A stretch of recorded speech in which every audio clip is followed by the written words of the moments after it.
Hello and welcome to Odds on Serie A Matchday 35. Only 4 games left, and I have a big question for you, Leo. Did you enjoy more Milan Juve or PSG Bayern Munich? Oh my goodness, it's the same sport. We watch. What a gap! What a gap in quality, in everything, and what a game that was PSG Bayern Munich. But no, such a dull 0-0 in San Siro between Milan and Juventus. They both were happy with the draw, and that's what we got. But Inter can celebrate this weekend, Edu. It's all about Inter's Scudetto this weekend. They can lift the trophy this weekend if they are able to win their game against Parma at home, so it's almost certain. Well, let's see what we have in this match day 35. As I said, only 12 points in play now in Italy. So let me know, as always, in the comments what you think. And now let's go on with the show.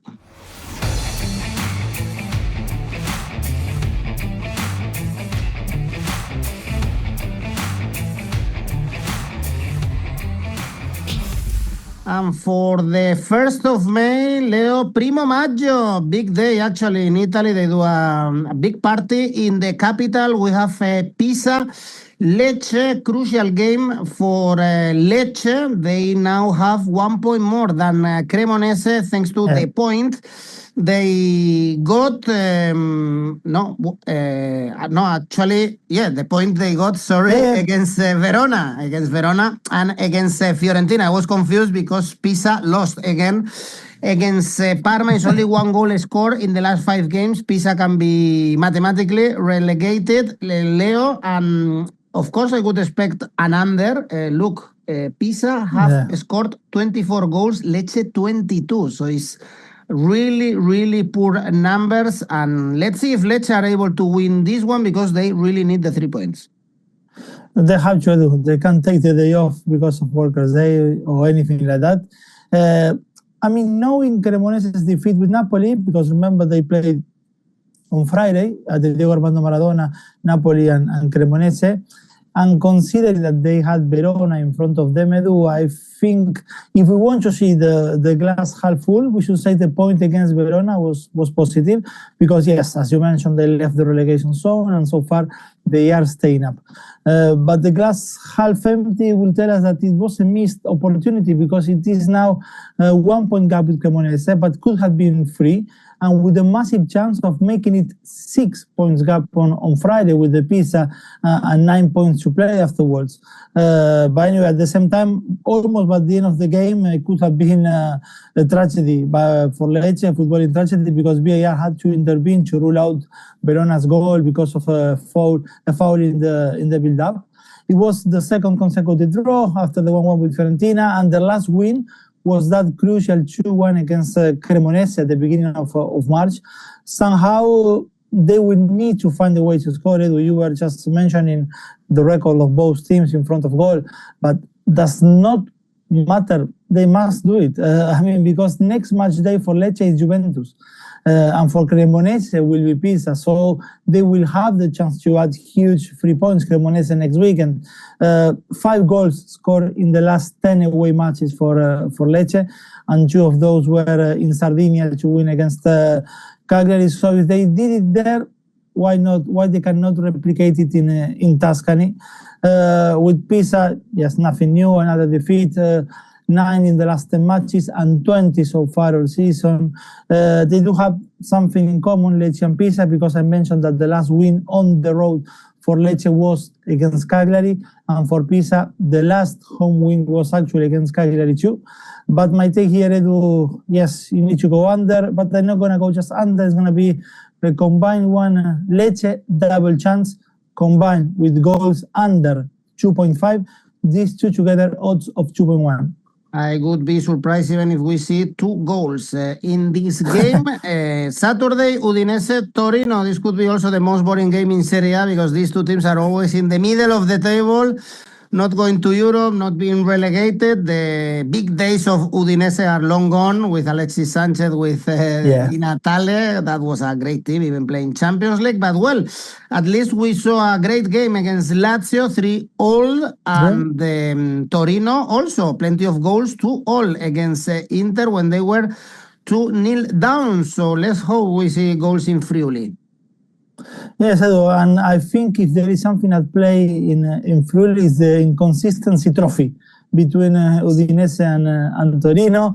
They are so inconsistently similar that, yes, they both drew last weekend in two of the best games probably of the Matchday 34, with that Torino getting back from 0-2 against Inter to rescue a point. Udinese going from 2-1 down in the capital against Lazio to getting close to win it 3-2 on added time, to then concede in the 95th minute for a 3-3.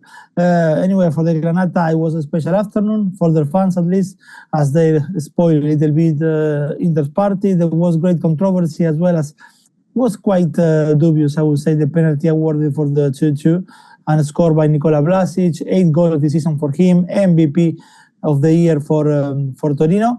When 𝗀𝗵𝐾𝐿 scored the 2-0 15 minutes into the second half, to be honest, I never thought that Torino could produce a comeback. But they have done it, or they started doing it with Gio Simeone, who reached his 10th goal of the season.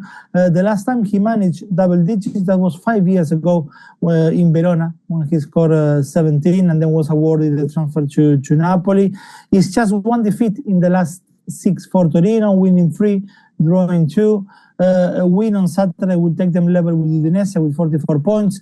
The dynamic with 𝗀𝗏𝗏 changed completely. Torino was moving dangerously to a dark area with Marco Baroni, and they changed on time. As I said, Udinese as well, protagonist of a great game at the Olimpico. I like what 𝗀𝗏𝗏𝗀𝗏𝗏𝗀, Udinese's manager, said after the game, that it was such a great match that he wanted to have a cigarette with Sarri straight after the game. They had it in their hands because they scored the 3-2 in the 93rd minute, and incredibly they still drop 2 points. But it was good for them to recover from the defeat with Parma. The last 3 games show the way they are, with that historic 3-0 win in San Siro against Milan, the 0-1 with Parma, and now the 3-3 against Lazio away from home. My take here, Edu, I think, I had no doubt, to be honest, as soon as I saw this fixture, it's a draw at 3.25. Is the only bet you can do in this game, a draw. Next one, much more interesting, great game at the Lake Como. Napoli, Como still in the race to grab the Champions League spot despite the defeat in Coppa Italia. They bounce back in a difficult stadium like Genoa. Next game is Verona, so should be easier, but they have to win here against Napoli that try to get the 3 points and force Inter to win the Scudetto. Beat Cremonese, as you also predicted, pretty easily, and good news also to see De Bruyne back in the score sheet. Yeah, exactly. It was good to see him scoring, and actually the way as well in that goal that 𝐿𝐿𝐴 kept the ball in play was amazing.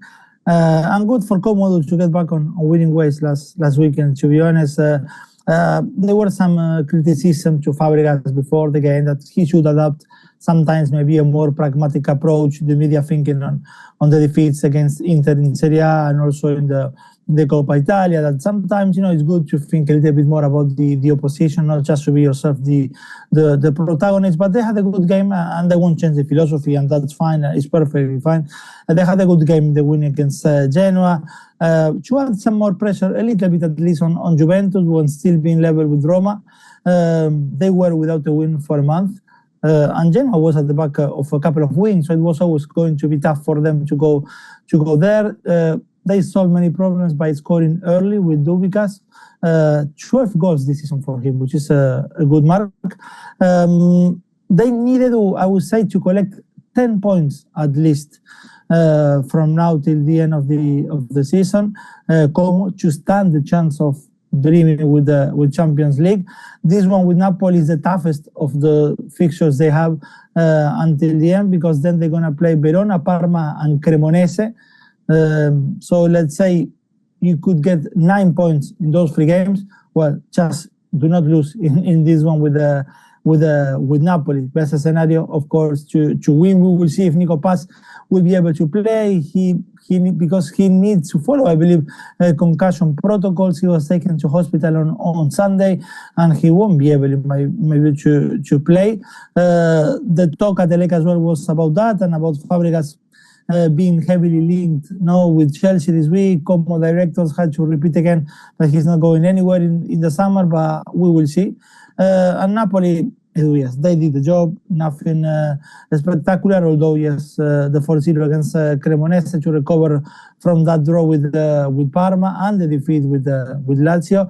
They will likely finish second. 𝐿𝐵𝐵𝗀, who else before the 5th minute was already celebrating. He could have scored a brace, but he missed the penalty. By the end of the first half, was already 3-0 for Napoli, and everything was wrapped up. Alisson again having a good game behind 𝐬𝐭𝐚𝐲.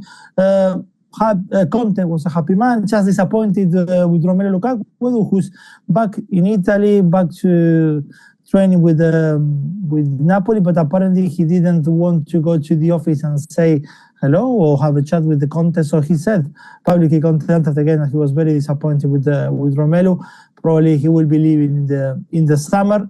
Napoli away won 2 of the last 3, but those wins were against Verona and Cagliari, and the test is going to be different this time.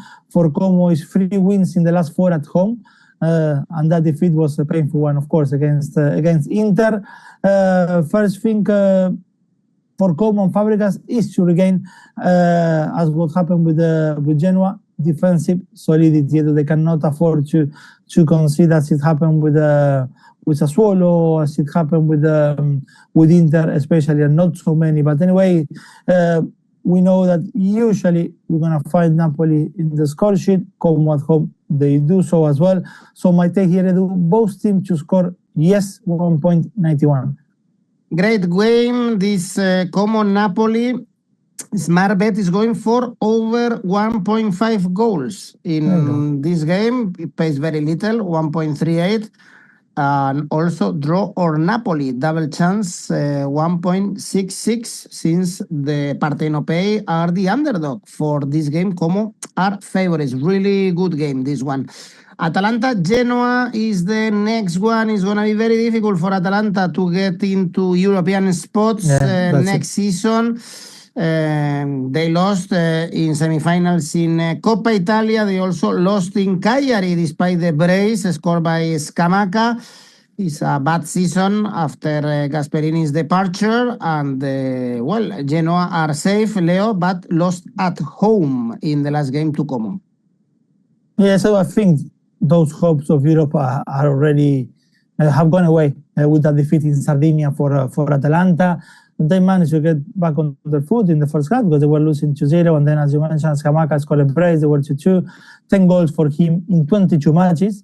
And not bad, it's almost 1 goal every 2 games for him, but the problem with injuries is not allowing him to get into rhythm. It's a stop-start very often for him. For Atalanta, 4 games without winning your competitions. They had a great February when they trashed Juventus in Coppa Italia, drew with 𝐿𝐵𝐴 away, won against Napoli, knocked Dortmund out of the Champions League, but since then nothing was the same for Roberto Palladino's team. Just 2 wins in the last 8 games in Serie A, and those were against Verona and Lecce, and they could not reach the Coppa Italia final, which was another way to Europe. They looked leggy after those 120 minutes against Lazio, and even conceded after just 16 seconds. But it was an Atalanta far from their best, even if they managed to create many chances. And probably you could say that Elia Caprile, Cagliari's goalkeeper, was the MVP. They conceded the 3-2 just 2 minutes after the break. That was a killer for them. And afterwards, Cagliari sat closer to Elia Caprile, and Atalanta never find a way to break that low block. The problem with 𝐵𝐴, I'm thinking of the next season as well, is that some players for me do have reached that point in which they have already gave the best already to the team. The Roon, Ederson, Pasalic, Zappacosta. So I think this a rebuild would be on the cards in the summer for them. And now comes Genoa with we saw that mini run of 2 consecutive wins coming to an end with 𝐿𝐭𝐵E. Like Atalanta in Sardinia, they also conceded early in the game. There is no grace since the arrival of Daniele De Rossi, because it's either winning or losing. Of the last 13 games, 6 wins, 6 defeats, and just 1 draw. I think it's something to build for DDR for next season, of a team that can manage better sometimes games. It's not too bad sometimes to draw a game, no? But 6 wins, 6 defeats in 13 games tell us a lot about this Genoa team. On the road for them is 2 wins and 2 defeats in the last 4. My take here, Edu, is first half double chance, Genoa 1.7. Let's go to the games we have on Sunday. First one is Bologna. Cagliari, also almost nothing on stake here. Cagliari is still could get in trouble, but I don't think so. Bologna lost to Roma and to Juve in the last 2 games after the KO in Europa League. 3 consecutive defeats without scoring, so let's see if they bounce back against Cagliari. I would say, Leo, absolutely safe after the win against Atalanta. Yes, I was going to tell you that. I mean, 9 points with 12 to play for. So Cagliari is safe, and it's all about Lecce and Cremonese fighting each other, which means another Serie A season for them. They always leave it late, Cagliari, in terms of the relegation battle. Not like 2 seasons ago when they had to wait until Matchday 38, or even last season when they confirmed their status as Serie A team just 2 match days before the end. Against Atalanta was not just the afternoon of Elia Caprilli, as I mentioned before, but also the afternoon of the teenager Paul Mendy. He is 19. He made his debut this season against Napoli this year, then came off the bench against Sassuolo, Cremonese, Inter, and had his first ever start against Atalanta, scored after 16 seconds, and then again after 8 minutes. He cannot get better than that. He's done more in 8 minutes than Santi Jimenez and 𝗀𝗏𝗀𝗀 together this season, to be honest. He was scouted from Senegalese 2nd division. That's great. And Cagliari paid only 15,000 euros for his transfer. It was the 2nd win in the last 3 games for Cagliari, when before those 2 wins in the last 3, they were 8-game winless with 6 defeats, so they recovered on time, because that was the type of negative spiral at the worst possible moment. But again, they managed to stabilize the ship, and they will face a Bologna side with no motivation at all. They lost 5 of the last 7 in all competitions, and haven't scored in the last 3 games. The record at home this season is poor. They collected 20 points, which is just 3 more, for example, than what Lecce has done in that condition. Italiano was trying to explain that his team will keep fighting until the end, that he won't allow his players to put down tools.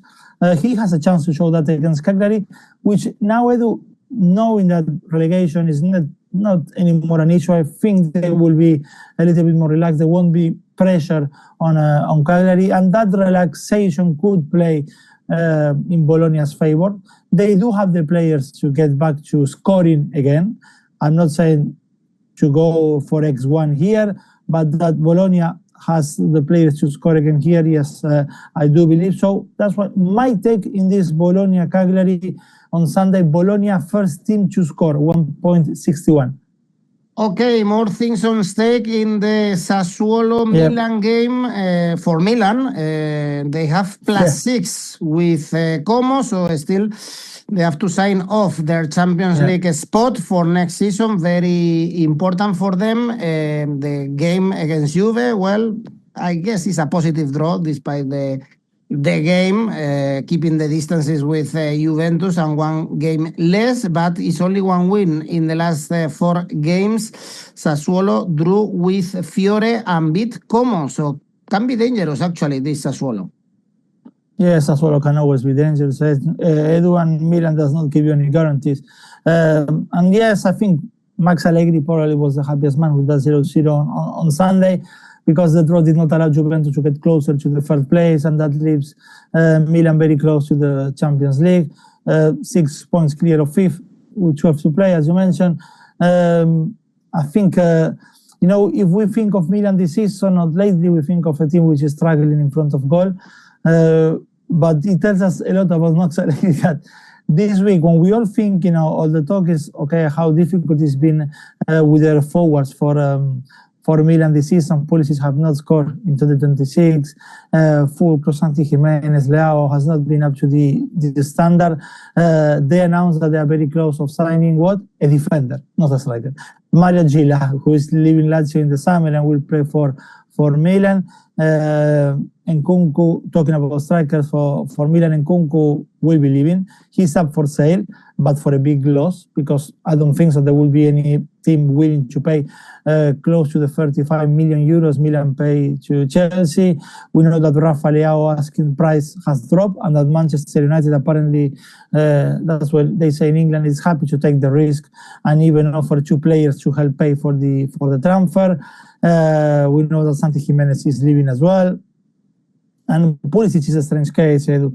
Not just that he didn't score, but he cuts like a very serious figure, like he doesn't understand what's going on with him, what is going this way for him. But for sure, you asked me before about PSG and Bayern Munich and the comparison with this 0-0 of Milan and Juventus, and probably Serie A won't be using that game to sell their product.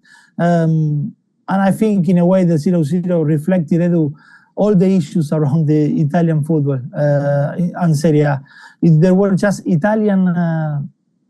Italian players only in the starting 11s, 3 for Juve and 2 for Milan, and no sign of intensity or anywhere in the game, and a lack of creativity. And something that they will encounter Milan on Sunday, that will be intensity, because Sassuolo will at least always offer you that. And if they don't believe so, they can check the reverse fixture in San Siro.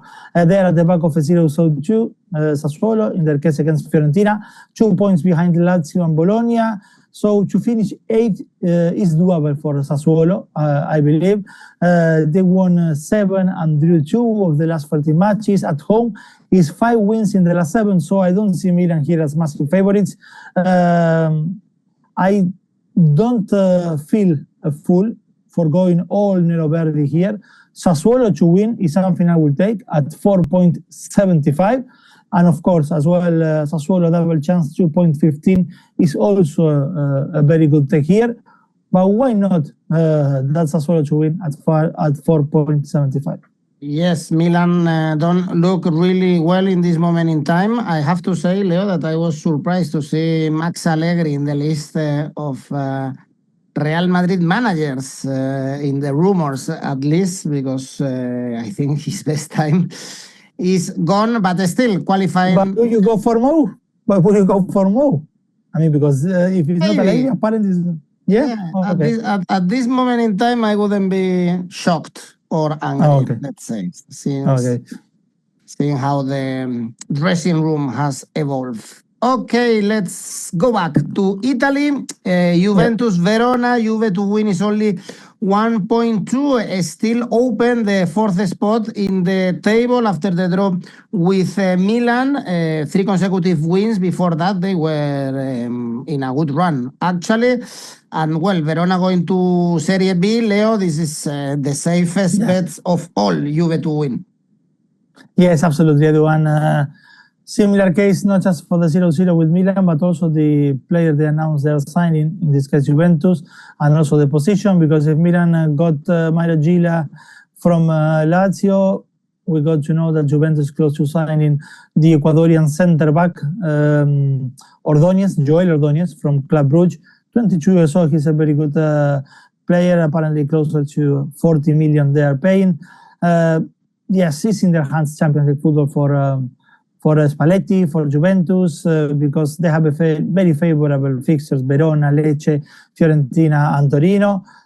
They will start the game with Verona, knowing already the result of Como against Napoli. So there is a chance after this weekend that 4th spot is almost secure.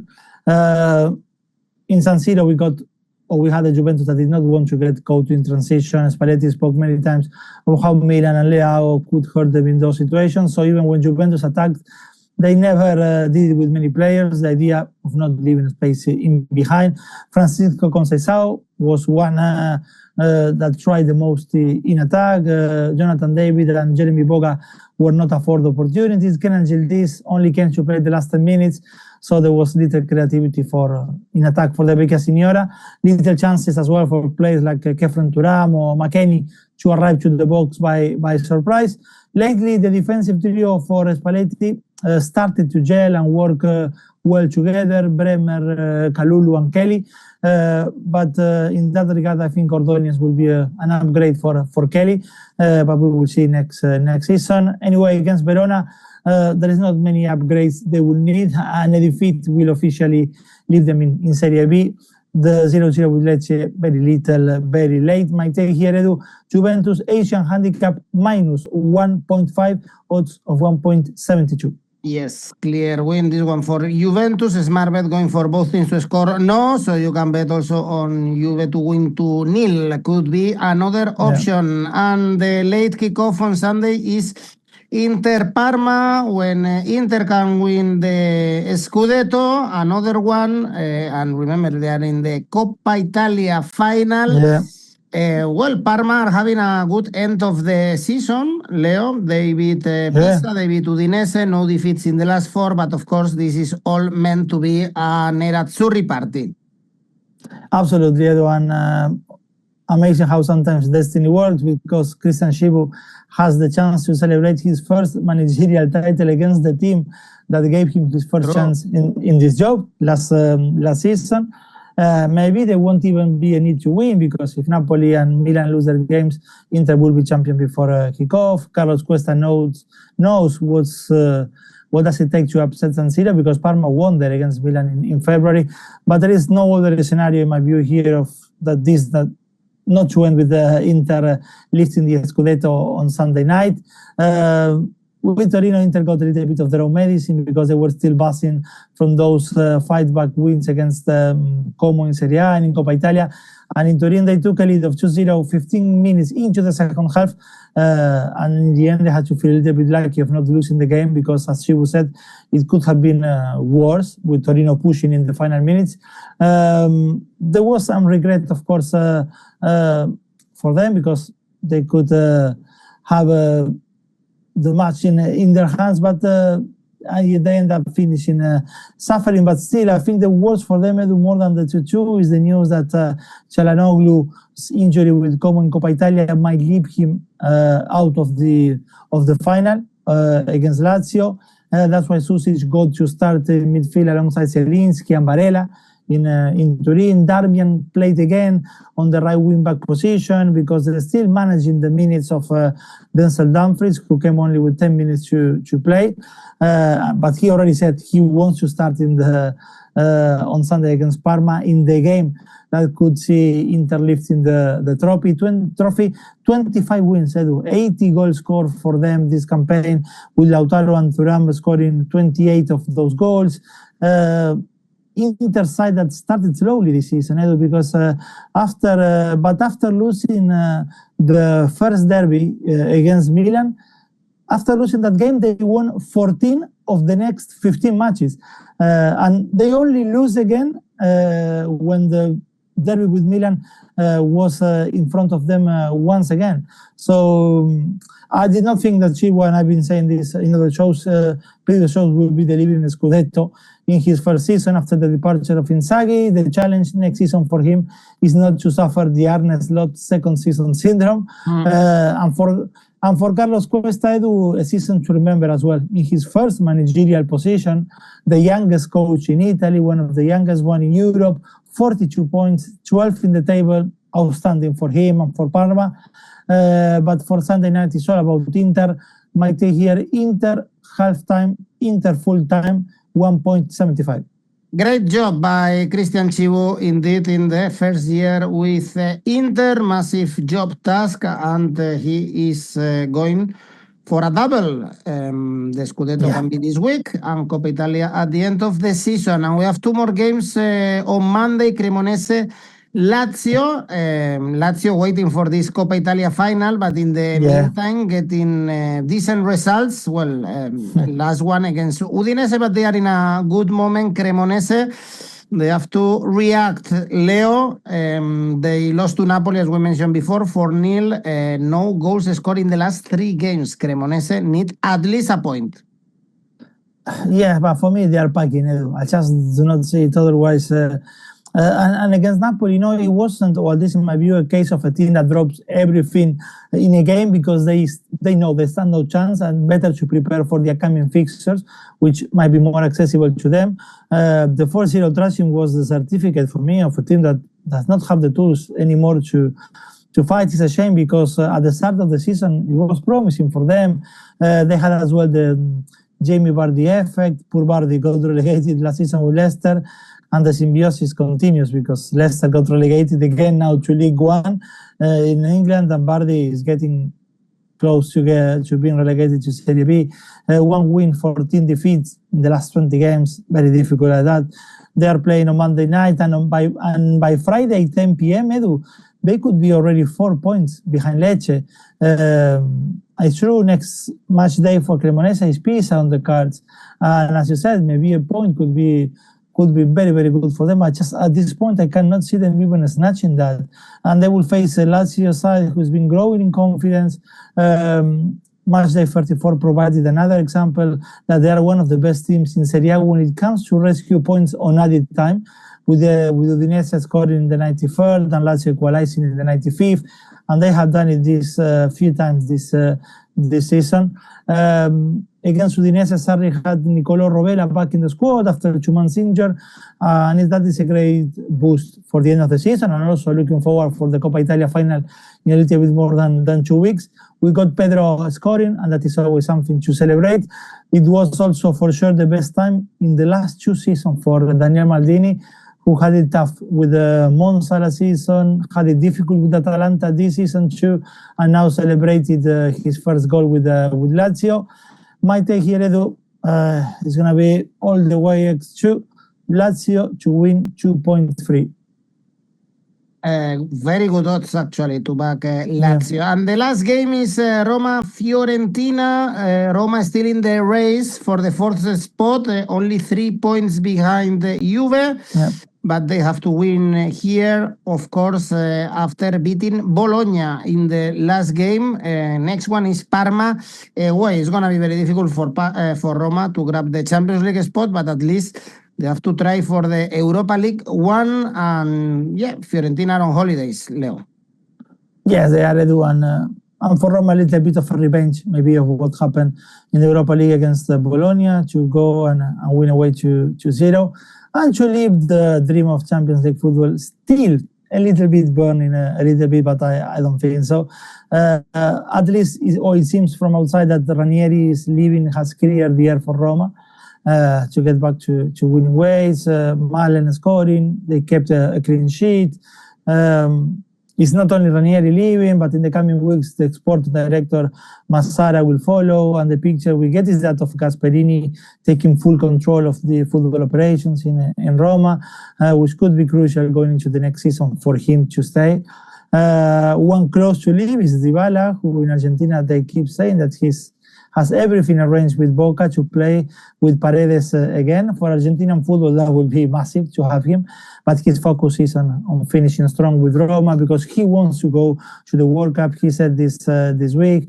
The battle is with himself. Because if he's fit and playing, he will go. But who can guarantee that 𝐵𝗵𝗏 is staying fit? No one.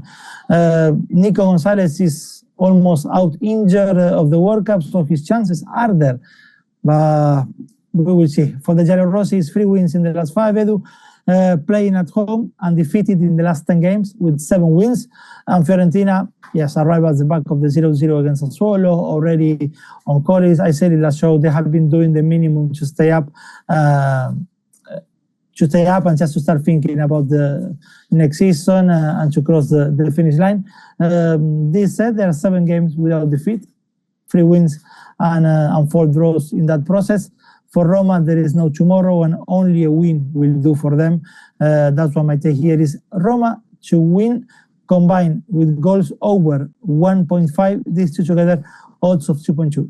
Must win this one for I Rosso Giallorossi if they want to qualify for Europe. Okay, Leo, match day 35. Analyzed. Remember, guys, that we have our tipster competitions going on. We have a monthly one that you can participate since we are starting the month of May. And also check out Rivals, where you can create your own tipster competition and play with your friends. Leo, tell me your safe bet. Juventus to win, 1.25. Yeah, it was a safe bet. Cannot get safer than this. And the ACCA? Juventus to win combined with goals over 2.5. Sassuolo, Milan, both teams to score yes. Inter to win combined with goals over 2.5. All these three together, odds of 6.57. Brilliant, Leo. Have a good week. See you next one. Bye-bye.